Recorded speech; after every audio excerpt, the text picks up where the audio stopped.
Data చోరీ కేసులో ప్రధాన నిందితుడు ఐటీ గ్రిడ్ సంస్థ సీఈఓ అశోక్ ను పట్టుకునేందుకు సిట్ వేట ముమ్మరం చేసింది. ప్రాథమిక విచారణ, కాల్ డేటా విశ్లేషణ ద్వారా అశోక్ ఏపీలో తలదాచుకున్నట్లు ఇదివరకే సిట్ గుర్తించింది. ఇప్పుడు అతన్ని పట్టుకునేందుకు ప్రత్యేక బృందాలు ఏపీకి వెళ్లాయని, త్వరలోనే అశోక్ ను అరెస్ట్ చేసే అవకాశం ఉందని సమాచారం.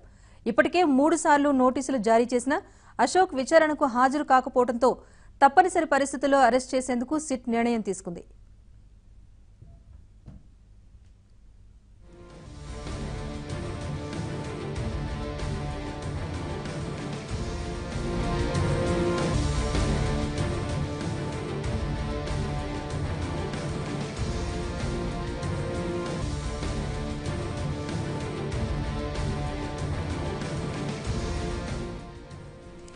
ఏపీ, తెలంగాణలో ఎన్నికల వల్ల గత కొద్ది రోజులుగా ఫైల్ వర్క్కే సిట్ పరిమితమైంది.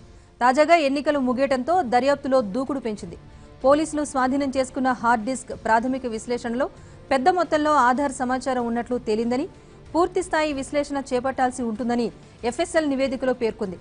ఐటీ గ్రిడ్స్ హార్డ్ డిస్క్లలో 7,82,000కు పైగా రికార్డులున్నాయని, అందులో ఏపీ, తెలంగాణకు సంబంధించిన డేటా ఉన్నట్లు సిట్ విచారణలో తేలింది.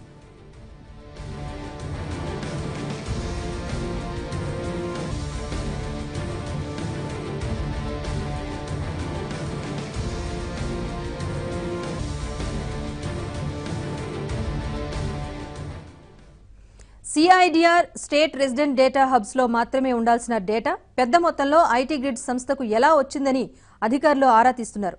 జాతీయ భద్రతకు సంబంధించిన అంశం కావడంతో ఆధార్ సంస్థ కూడా ఫిర్యాదు చేయాలని సిట్ అధికారులు ఢిల్లీలోని ఆ సంస్థ కేంద్ర కార్యాలయ అధికారులకు ఓ లేఖలో సూచించారు. ఈ నేపథ్యంలో హైదరాబాద్లోని ఆధార్ అధికారులు 4 రోజుల క్రితం మాదాపూర్ పోలీసులకు ఫిర్యాదు చేశారు. ప్రజల వ్యక్తిగత సమాచారం పెద్ద మొత్తంలో అమెజాన్ వెబ్ సర్వర్లో ఉంచడం ఆధార్ చట్టం ప్రకారం తీవ్రమైన నేరం కావడంతో ఆ కోణంలోనూ సిట్ దర్యాప్తు జరుపుతోంది. అమెజాన్కు ఇప్పటికే నోటీసులు కూడా జారీ చేసింది. వారి వివరణ ప్రకారం కేసులో తదుపరి చర్యలకు సిద్ధమవుతోంది.